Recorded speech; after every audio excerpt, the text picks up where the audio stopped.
लल्लू जी के पास एक स्कॉर्पियो दिखता है जिस पर वो पूरा भ्रमण करते रहते हैं। स्कॉर्पियो पर दिन भर घूमने वाले इस अजय कुमार लल्लू रोज 36 किलोमीटर की यात्रा कर रहे हैं, तो कितना मुश्किल रहा आपके लिए? देखिए आप राहुल गांधी आपके शीर्ष नेता हैं, उनके दबाव में तो करना होगा, आपका मन हो या ना हो आप तो करना पड़ता ही। देख सकते हैं कि देश में जब संसद चलता है तो संसद में विपक्ष जब आवाज उठाता है तो उसका माइक बंद कर दिया जाता है।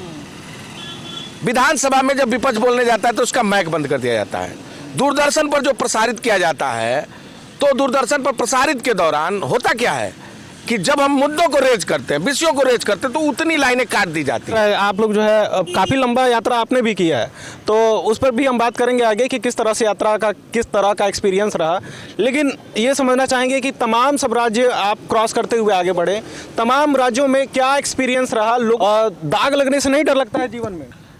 देखिए ये तो बड़ा अहम सवाल आपने कर दिया और ये बड़ा महत्वपूर्ण विषय है। कांग्रेस ने अपने भारत जोड़ो यात्रा के बाद से कहीं ना कहीं लोगों में अपना जगह जरूर बना लिया है, और ऐसे में आज पूरे भारत जोड़ो यात्रा में अपनी सहभागिता निभाने वाले अजय कुमार लल्लू जी भी हमारे साथ में हैं। और इनका इंटरव्यू, इस पर डिबेट करने के लिए, बातचीत करने के लिए जब हम इनको ढूंढ रहे थे तो यहाँ पर बैठ कर गाँव में लोगों से बात कर रहे थे। मोदी जी चौपाल पर बैठते हैं और चाय पर चर्चा करते हैं, और ये पुआर पर चर्चा कर रहे थे। तो पुआर, इतना सब सफ़ेद कपड़ा पहनने के बाद से इन सब जगह पर बैठने में टेंशन नहीं होता है कि कपड़ा तो धुलना आप ही को पड़ता होगा?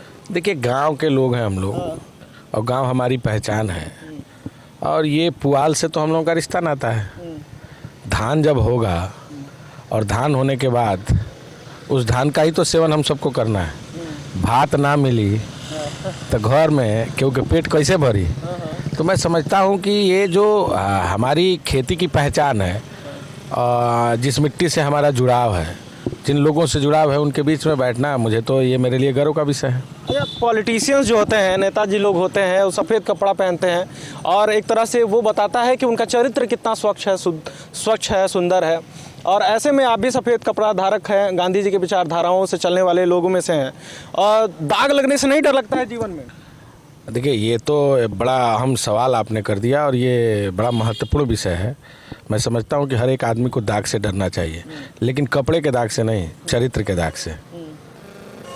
तो चरित्र का दाग अगर न लगा हो ये सबसे अच्छा है, राजनीतिक दाग न लगा हो ये सबसे अच्छा है, लेकिन कपड़े में दाग लगना ये तो हमारी पहचान है। मिट्टी के में पले बड़े हैं, और अगर मिट्टी, पुआल या कोई भी चीज़ लग जाती है तो फिर धुल जाएगी, लेकिन चरित्र पर एक बार जो दाग लग जाएगा वो कभी धुलता नहीं है। अच्छा, सीधे हम थोड़ा सा, जनता भी हमारी जानना चाह रही है, राहुल गांधी जी इस समय जो है लोगों के जहन में इस समय चर्चा पे हैं, और उनकी मैच्योरिटी अलग लेवल से दिख रही है, या फिर मतलब लोग उनको कह रहे हैं कि राहुल जी अब पुराने राहुल जी नहीं रहे हैं, और स्टेटमेंट उन्होंने भी दिया था कि राहुल गांधी अब नहीं रहे हैं, अब दूसरे राहुल गांधी है। तो उनका जो ये भारत जोड़ो कैंपेन है कांग्रेस पार्टी का जो है, किस तरीके से, आपके नज़रिए से किस तरीके से चल रहा है, और क्या लगता है क्या सफलता मिलनी है? देखिए मैं तो बहुत सीधी बात रखना चाहूँगा। कन्याकुमारी से राजस्थान तक, कोटा के आगे तक मुझे चलने का सौभाग्य प्राप्त हुआ। 2700 किलोमीटर की यात्रा मैंने की। चूँकि राजनीतिक मुकदमों के नाते कोर्ट में और तमाम जो हमारे राजनीतिक क्षेत्र में जो कार्यक्रम है, आंदोलन है और नगर निकाय का चुनाव है, इस नाते मैं आज अपने क्षेत्र में हूँ। यात्रा एक तरह से देखा जाए तो जो देश के हालात है, परिस्थिति है, जो संघर्ष का दौर चल रहा है, उस संघर्ष का एक बड़ा मंच है, माध्यम है। इस देश में बेरोजगारी एक सबसे बड़ा सवाल है। किसान परेशान है, आत्महत्या करने पर विवश है, उसके फसलों का दाम नहीं। जिस क्षेत्र में हम हैं, गन्ना, आज आप देख लीजिए ना, गन्ने के पर्ची पर, किसी भी पर्ची पर रेट फिक्स नहीं है। जितनी भी शुगर फैक्ट्री मिले हैं वो अंतिम सांस ले रही हैं। कप्तानगंज चीनी मिल भी अब बंद ही हो गई है। बिल्कुल, कप्तानगंज चीनी मिल बंद है, पडरौना बंद है, कटकुइयाँ बंद है, ऐसे तमाम, लक्ष्मीगंज चीनी मिल, ऐसे तमाम चीनी मिलें बंद हैं। प्रदेश में भी कई सारे इंडस्ट्रीज ऐसे। प्रदेश की भी स्थिति कमोबेश बहुत बुरे दौर से चल रहा है। ये कहने में मुझे कोई गुरेज नहीं। छोटे छोटे जो बिजनेसमैन हैं, जिन्होंने थोड़ी पूंजी ले ली, थोड़ा पैसा बैंक से लोन ले लिया, साहूकार से ले लिया, आगरा हो, मेरठ हो, गाजियाबाद हो, कानपुर हो, लखनऊ, ऐसे तमाम शहरों में पूरे परिवार के साथ आत्महत्या कर रहा है। परेशान है वो। महंगाई सबसे बड़ा सवाल है, और महंगाई के नाते लोगों का जीना मुहाल है। संवैधानिक संस्थाएं नष्ट हो रही हैं, भर्तियां नहीं, भर्तियों में घोटाले सामने आते हैं, पर्चे आउट हो जाते हैं, चाहे वो किसी प्रदेश में जहां भाजपा शासित प्रदेश हो। निजीकरण के आग में देश को ढकेला जा रहा है, एक एक करके बेचा जा रहा है। मैं समझता हूं कि इन लोगों की आवाज बनकर आदरणीय राहुल गांधी जी कन्याकुमारी से लेकर कश्मीर तक चल रहे हैं, और ये इसलिए भी चल रहे हैं कि जो नफरत की सियासत है देश में, जहां प्रेम और भाईचारे की समाप्त हो गई है, परंपरा और संस्कृति मर रही है, भाई और भाई एक दूसरे से लड़ रहे हैं। ऐसे में जो भारत की अपनी एक पहचान रही है, त्याग, करुणा, प्रेम, भाईचारगी, समानता, एकजुटता, उसको कायम करने के लिए आदरणीय राहुल गांधी, तो वो तो पहले भी नहीं कायम रहा। अब राहुल गांधी के फैमिली में भी बात कही जाए तो वरुण गांधी भी अलग पार्टी से बिलोंग करते हैं, राहुल गांधी अलग हैं, वो भी भाई भाई में तो विषमता तो बनी रहती है विचारधाराओं की। देखिए, भाई का मतलब होता है हिंदू, मुस्लिम, सिख, ईसाई, जैन, पारसी, बौद्ध, ये जो जितने धर्म और संप्रदाय के लोग हैं, जो भारत का गहना माना जाता था, अनेकता में एकता, सभी धर्मों का हो सम्मान, मानव मानव एक समान। कितना सुधार दिख रहा है। आप लोग जो है काफ़ी लंबा यात्रा आपने भी किया है, तो उस पर भी हम बात करेंगे आगे कि किस तरह से यात्रा का किस तरह का एक्सपीरियंस रहा।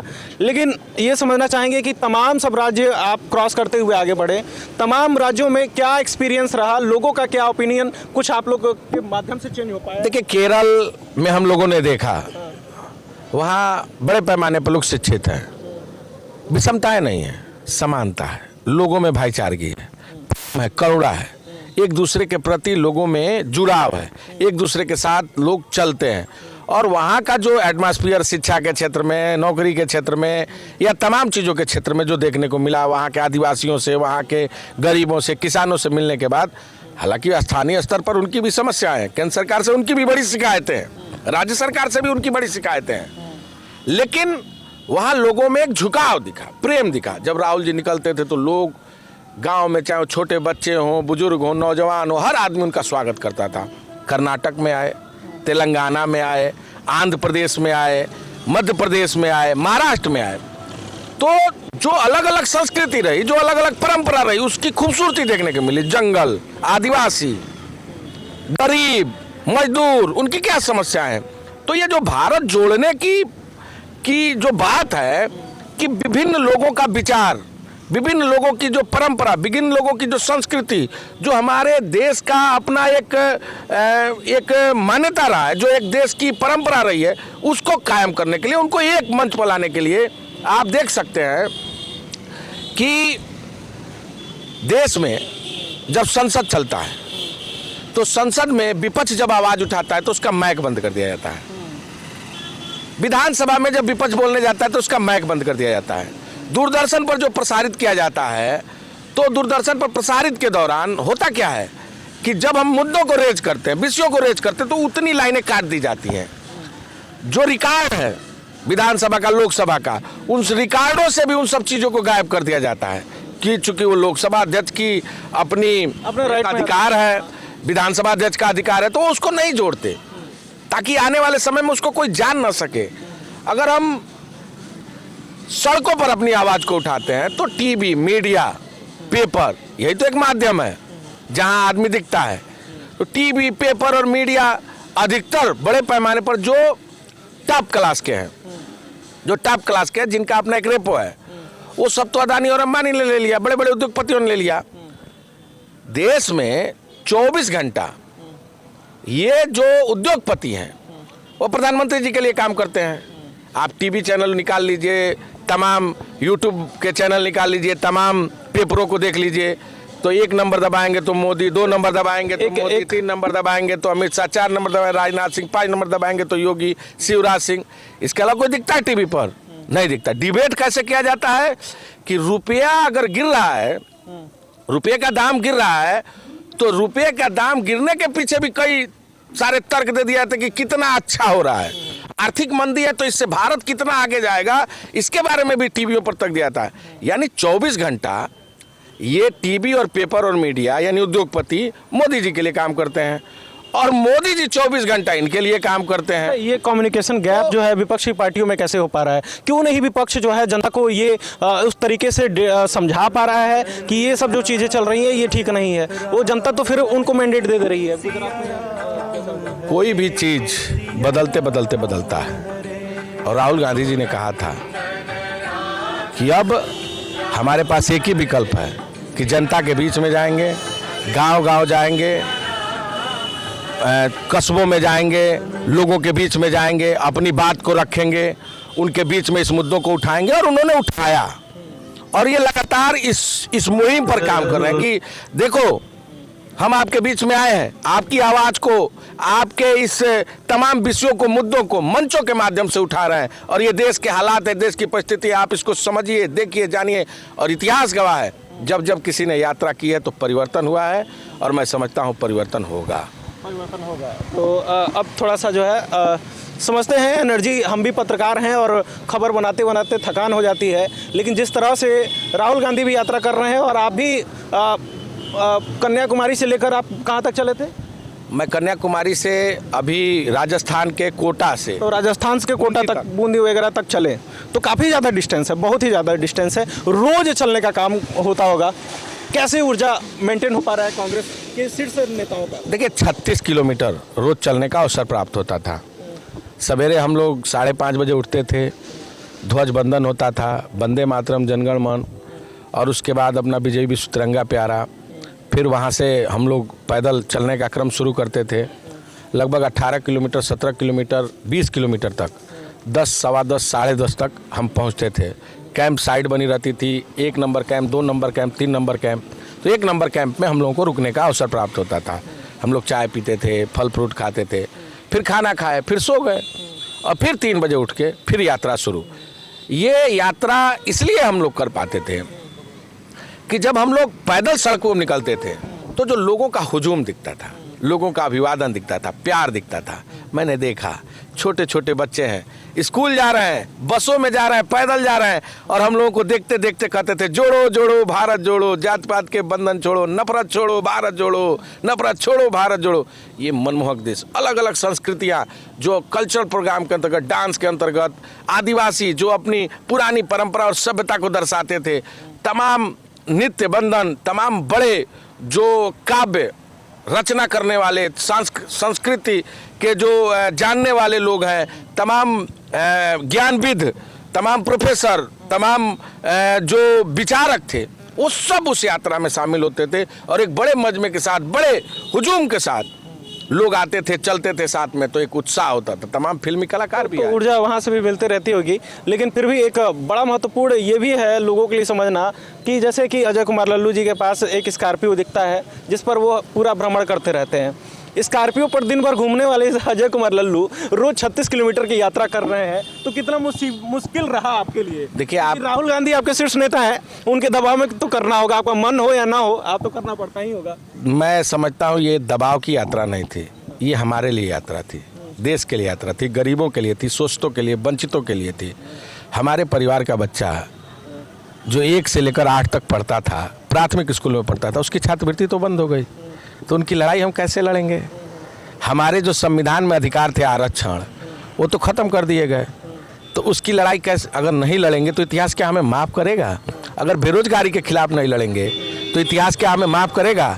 तो हम अगर जनता की आवाज़ हैं, तो जनता की आवाज़ है, तो हमारा धर्म है, हमारा कर्म है कि उनकी आवाज़ बनकर चले, उनके लिए लड़े, संविधान की रक्षा के लिए, देश के लोकतंत्र के लिए, गांव, गरीब, खेत, किसान, नौजवान के लिए लड़े। इसलिए हम चल रहे हैं और ये हम अपने मन से चल रहे हैं, विश्वास से चल रहे हैं, भरोसे से चल रहे हैं, उत्साह से चल रहे हैं। और मैं समझता हूँ कि इसको चलने से कोई रोक भी नहीं पाएगा। रही बात आपने स्कॉर्पियो की, स्कॉर्पियो तो आपको सड़क पर चलता हुआ दिख रहा है, लेकिन गाँव में जो मैं पैदल चलता हूँ वो तो आपको नहीं दिखता है। लोगों के बीच में रहता हूँ वो तो आपको नहीं दिखता है। संघर्ष करते हुए लाठी खाता हूँ, जेल जाता हूँ, वो भी आपको दिखना चाहिए। नहीं, उसका कवरेज तो हमने किया है, बखूबी किया है। और सबसे महत्वपूर्ण मुद्दे पर भी एक आते हैं। राजस्थान में इस समय चहलकदमी मची हुई है, कांग्रेस पार्टी के ऊपर निगाहें लोगों की बनी हुई है। राजेश पायलट वर्सेस जो है सचिन पायलट वर्सेस गहलोत चल रहा है, तो मुख्यमंत्री का चेहरा कौन रहेंगे? किनको आप लोग? ये बड़ा अजीब सवाल है, इसलिए मैं अजीब कह रहा हूँ कि ये मीडिया का परसेप्शन है। वहाँ तो कुछ नहीं है, सब लोगों में समानता है, एकजुटता है, एक दूसरे का सब कद्र करते हैं, एक साथ बैठते हैं। हम लोग साथ बैठे थे, रोज़ खाना खाए, एक साथ सोए, कहीं हमको तो दिखा नहीं। अब भैया मीडिया जो न करा दे, तो फिर भी और वो भी टीआरपी वाली मीडिया, बड़ी मीडिया, गोदी मीडिया, वो तो किसी पर चर्चा कर सकती है। आप बताइए, किसी की हिम्मत है मोदी जी के खिलाफ बोलने की?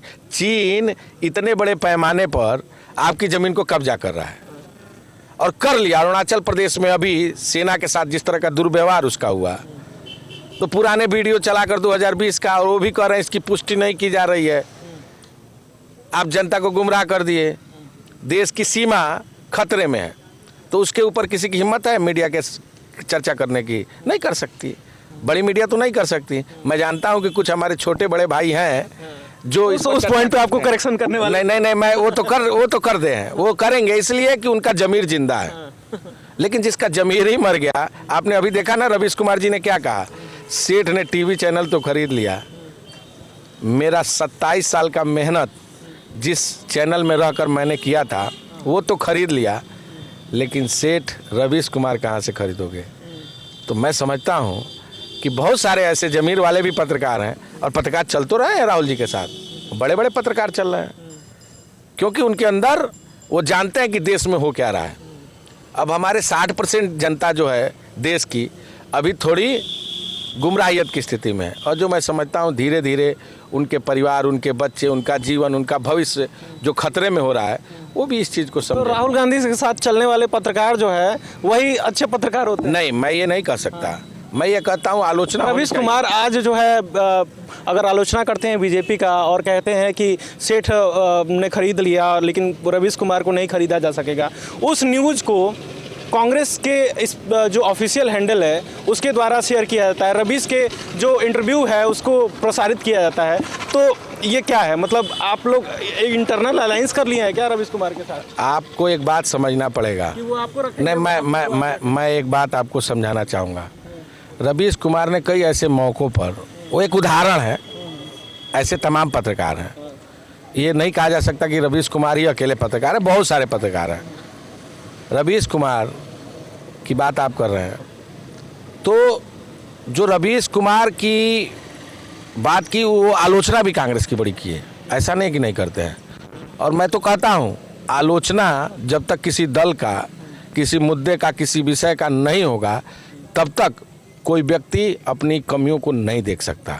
लेकिन आलोचना होना चाहिए, लेकिन किसी व्यक्ति की केवल प्रशंसा हो, इसका मैं घोर विरोधी हूँ। और प्रशंसा किसकी हो रही है आप जानते हैं। चलिए, भारत जोड़ो यात्रा के बाद से कुछ प्लानिंग है, इनिशिएशन है, कुछ आप साझा करना चाहेंगे जनता? देखिए, अभी तो एक हाथ जोड़ो कार्यक्रम, मैं समझता हूँ 26 जनवरी को हमारा भारत जोड़ो यात्रा श्रीनगर में जाके समाप्त हो जाएगा, लेकिन उसके बाद हाथ जोड़ो कार्यक्रम हम गांव-गांव में चलाने वाले हैं। जो गांव से गांव तक जाएंगे, हाथ जोड़ो कार्यक्रम चलाएंगे, लोगों को जोड़ने की कवायद करेंगे, हर मुद्दों पर, हर मंचों पर। जो समाज में दबे लोग हैं, जिनकी आवाज़ दबाई गई, जिनको लाठी डंडों से पीटकर जेल की सलाखों में डाला गया है, जो अपनी बात रख नहीं सकते, उनको जोड़ेंगे, उनकी आवाज़ को उस मंच के माध्यम से उठाएंगे और उनको साथ लेकर चलेंगे। सबसे महत्वपूर्ण जो राज्य हैं जहां पर कांग्रेस बहुत ही अच्छे प्रदर्शन नहीं कर पाती है, जैसे उत्तर प्रदेश हो गया, बिहार हो गया, तो यहाँ पर भारत जोड़ो यात्रा नहीं पहुँचेगी? प्रांतीय स्तर पर दिखा, लेकिन राष्ट्रीय स्तर पर नहीं, राष्ट्रीय स्तर पर भी पहुँच रही है। और 3 तारीख से गाजियाबाद, नोएडा, बुलंदशहर, मेरठ, बागपत होते हुए यात्रा फिर हरियाणा की तरफ चली जाएगी। तो ऐसा नहीं है, हम उत्तर प्रदेश में आ रहे हैं, 5 दिन के लिए आ रहे हैं यात्रा लेकर। तो ये हमारे साथ थे अजय कुमार लल्लू जी, जो हमको भी आज यहाँ पर बैठने के लिए मजबूर कर दिया। हम इनसे कहें कि चल के बाकायदा स्टूडियो वगैरह में किया जाए, लेकिन अब इनको यहीं पे कंफर्टेबल था, तो फिर इतने बड़े पॉलिटिशियन हैं तो हमको बैठ के यहाँ पे करना ही पड़ा। अब तक इनकी बातों को, इनके संवाद को, आपके सवालों को लेकर आना था, तो यहाँ पर बैठना था। तो बहुत बहुत शुक्रिया हमारे साथ जुड़ने के लिए, और उम्मीद करेंगे कि आप लोग लगातार प्रदर्शन करते रहें। और सबसे अहम बात यह है कि कुशीनगर से आप नेतृत्वकर्ता के तौर पर बड़े स्तर पर हैं, बड़े मंच पर हैं, तो कुशीनगर की ख्याति को भी आप बढ़ाते रहिए। बिल्कुल, कुशीनगर और तमकुही विधानसभा के लोगों का आशीर्वाद मेरे साथ रहा है।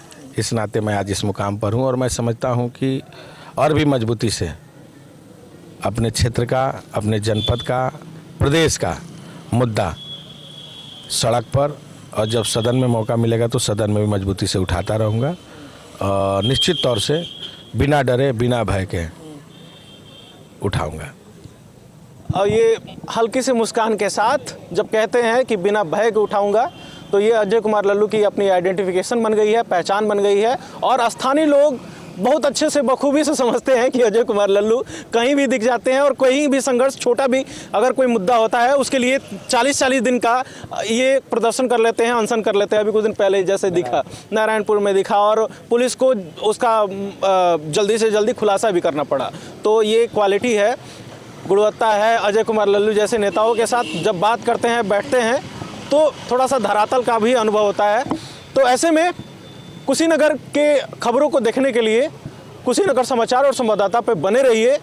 हम ऐसी ही मज़ेदार, इंटरेस्टिंग और बेहतरीन लोगों से बातचीत कराते रहेंगे। धन्यवाद।